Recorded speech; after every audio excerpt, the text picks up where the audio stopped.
So వసంత కృష్ణప్రసాద్ గారు ఈరోజు కాగల కార్యం గంధర్వులే తీర్చారన్నట్టుగా మీరు గతంలో ఆ పార్టీలో ఉన్నప్పుడు కూడా ఈ పార్టీలో ఉన్నారు. ఇప్పుడు అద్భుతమైనటువంటి వాతావరణం.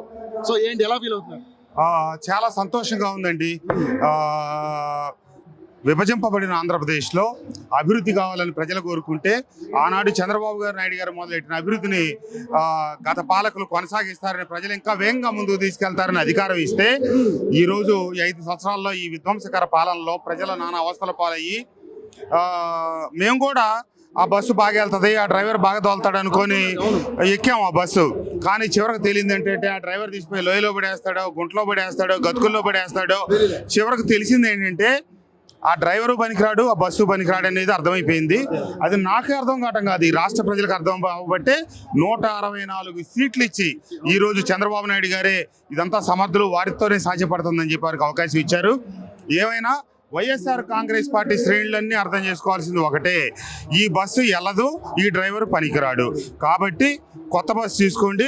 అది కాంగ్రెసా, బీజేపీయా, లేదా తెలుగుదేశమా, రాష్ట్రాన్ని ప్రజల్ని కలిపి ఉంచేవాళ్ళు, కలిపి మన జాతిని, తెలుగు జాతిని ముందుకు నడిపించేవాళ్ళు, తెలుగు ప్రజలను ముందుకు నడిపించేవాళ్ళు, అట్లాగే ఆంధ్రప్రదేశ్ని అభివృద్ధి చేసేవాళ్ళని దయచేసి చూసుకోండి.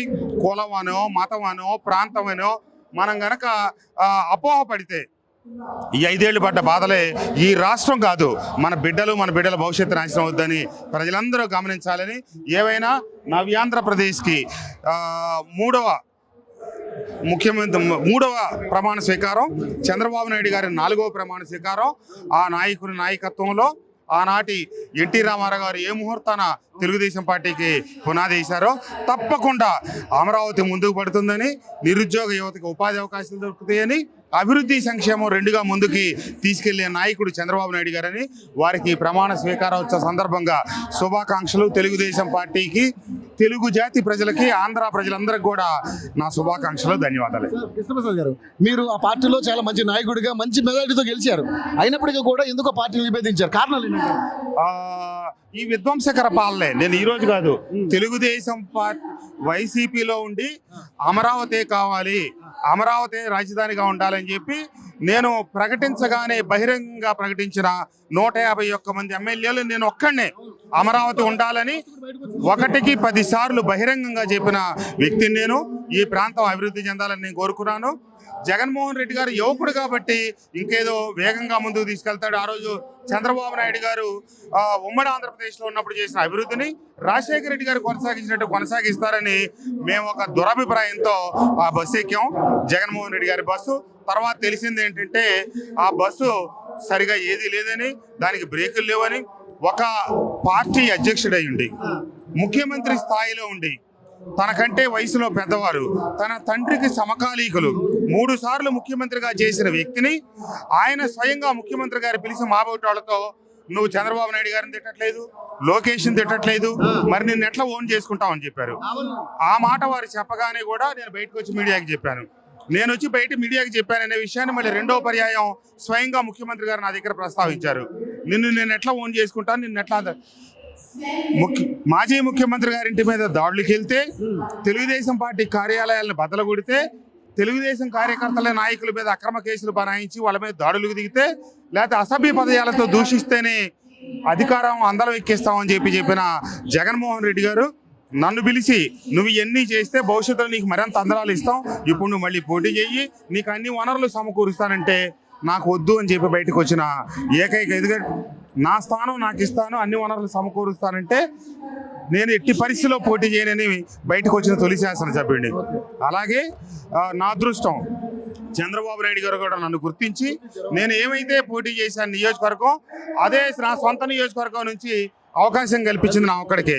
నా మైలవరం నియోజకవర్గ ప్రజలు కూడా నన్ను గుర్తించి గమనించి 2019 ఎన్నికల్లో 12,700 మెజార్టీతో గెలిపిస్తే ఈసారి 43,000 దగ్గర మెజార్టీతో గెలిపించి నన్ను ఆశీర్వదించారు. తప్పకుండా చంద్రబాబు నాయుడు గారి నాయకత్వంలో నా నియోజకవర్గ అభివృద్ధి లక్ష్యంగా పనిచేస్తా. సో మరి ఉన్నటువంటి పరిస్థితి కాంబినేషన్ పవన్ కళ్యాణ్, చంద్రబాబు నాయుడు, బీజేపీ ఎలా ఉండబోతుంది? ఇది పవిత్ర కలయికండి. ప్రజలు ఆమోదించారు, ప్రజలు ఆశీర్వదించారు. ఆంధ్ర రాష్ట్ర చరిత్రలో ఏ కోణాల్లో చూసినా కూడా ఇంతటి భారీ మెజారిటీ గతంలో చూడలేదు, భవిష్యత్తులో చూడం. ఎప్పటికీ ఇదే రికార్డు. కానీ ప్రజలు సంక్షేమ విధంగా సంక్షేమ ఫలాలు ఇచ్చే విధంగా అంటే డబ్బులు ఇస్తే లొంగుతారని ఆయన ఎస్టిమేషన్ వేయడం కరెక్ట్ అనుకుంటున్నారా, లేకపోతే అది ఫెయిల్ అయింది అనుకుంటున్నారా? ఆయనకున్నటువంటి దురభిప్రాయాన్ని ప్రజలు ఆయనకే తిరిగి పాఠం చెప్పినట్టు చెప్పారు. ఎందుకంటే ఏదో ఎస్సీలు నా ఓటు బ్యాంకు, ఎస్టీలు నా ఓటు బ్యాంకు, బీసీలు నా ఓటు బ్యాంకు, మైనార్టీలు నా ఓటు బ్యాంకు. ఎవరెవరికి ఓటు బ్యాంక్ అండి? ప్రజలు వాళ్ళ బిడ్డల భవిష్యత్తు కోరుకుంటారు, రాష్ట్ర భవిష్యత్తు కోరుకుంటారు, మంచి చేసిన వాళ్ళని ఆదరిస్తారు. అంతేగాని ఎవరో కొంతమంది వెధవలను ప్రోత్సహించి రాష్ట్రం పొరుగుపోయేటట్టు అసభ్య పదజాలంతో ఎవరిని పడితే వాళ్ళని దూషిస్తూ ఉంటే మీరు వాళ్ళందరినీ గొప్పోళ్ళని పొగిడి నెత్తినెక్కించుకుంటే ఈ ప్రజలు చేదరించి పక్కన పెట్టారు. ఇప్పటికైనా ఈ రాష్ట్ర ప్రజలందరూ గమనించాలా, ఈరోజు గుడివాడ ప్రజలకి పాదాభివందనం చేయాలా, గన్నవరం ప్రజలకి పాదాభివందనం చేయాలా. ఎందుకంటే రాష్ట్రం పొరుగు పోతా ఉంటే వాళ్ళు సకాలంలో సరైన తీర్పు ఇచ్చారు. ఈ రకమైనటువంటి పోకడలు ఎవరు పోయినా తప్పు. నేను అటు పక్క ఉన్న 5 సంవత్సరాల కాలంలో స్వయంగా ముఖ్యమంత్రి గారు పిలిచి చంద్రబాబు నాయుడు గారిని తిట్టమన్నా, లోకేష్ని తిట్టమన్నా అక్కడే సీఎంఓలని చెప్పొచ్చా. అది రాజకీయం అని నేను అనుకోవట్లేదు. రాజకీయాన్ని హుందాగా చేద్దాం. నేను ఇప్పుడు బయటకు వచ్చి 3 మాసాలు దాటిపోయింది. ఒక్క మాట నేను జగన్మోహన్ రెడ్డి గారిని వ్యక్తిగతంగా దూషించాల, రాజకీయ విమర్శలు చేశాను అంతే తప్పితే వ్యక్తిగత విమర్శలు ఎవరికీ సరైంది కాదని మన రాష్ట్ర పౌర గౌరవాన్ని కాపాడాలని అందరికి విన్నవిస్తా ఉన్నా. Thank you so much.